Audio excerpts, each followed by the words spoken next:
First, the shampoo. It lathers up beautifully. It smells like beachy wonder.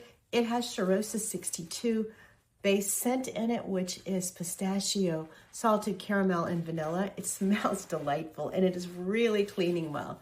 I've washed with the delicious shampoo.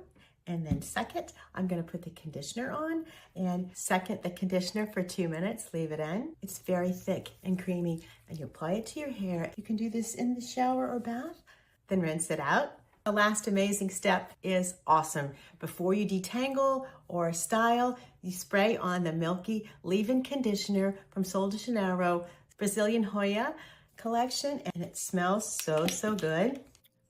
Oh, and look at the results. The Sol Seal technology seals and repairs damaged hair, prevents future hair from damage. It is nourishing with Brazilian nut and strengthens and fights frizz with fruit oil. It is absolutely splendid. You will love the way the Shampoo 62 smells and the way your hair feels.